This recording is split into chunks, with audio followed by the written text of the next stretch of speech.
ঘটনাটা যেভাবে ঘটাইছে এটা তো একেবারে আপনি ভিডিও ফুটেজ দেখলে বুঝবেন, মানে নুরুকে টার্গেট করে তাকে হত্যার উদ্দেশ্যে এই ধরনের হামলা করা হয়েছে। এবং এই ধরনের ছোট্ট একটা মিছিলকে দমন করার জন্য এখানে সেনাবাহিনী আসার কোনো প্রয়োজন আমরা মনে করি না। পুলিশই যথেষ্ট ছিল, তাই না? কিন্তু পুলিশ এবং সেনাবাহিনী এটাকে দমন করছে যেভাবে, এটা তো দমন করা বলে না, তাকে ডাইরেক্ট পিটাচ্ছে। আরেকটা জিনিস আমরা এখানে লক্ষ্য করছি যে জাতীয় পার্টির অফিস থেকে একদল লোক হেলমেট পরা তারা বের হয়েছে। এই হেলমেট বাহিনীর লোকগুলা কারা?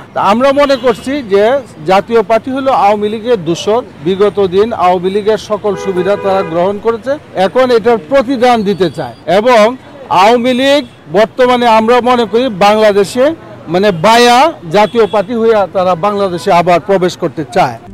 RICL TMX, যুগের পর যুগ স্থাপনা থাকে মজবুত। এই জন্য আমরা মনে করি যে ফ্যাসিস্টের দূষর হিসেবে চিহ্নিত যেই জাতীয় পার্টি তাকেও নিষিদ্ধ করা দরকার। এবং বর্তমান প্রশাসনকে বলবো যে এক সেনাবাহিনী এখানে কেন, এই ছোট্ট ঘটনার মধ্যে সেনাবাহিনী কেন আসলো, এটার তদন্ত হওয়া উচিত। এবং স্বরাষ্ট্র উপদেষ্টা যিনি আছেন তিনি এটার দায় এড়াইতে পারেন না। আমি মনে করি তার এটার দায় দায়িত্ব নিয়ে তাকে পদত্যাগ করা উচিত ছিল।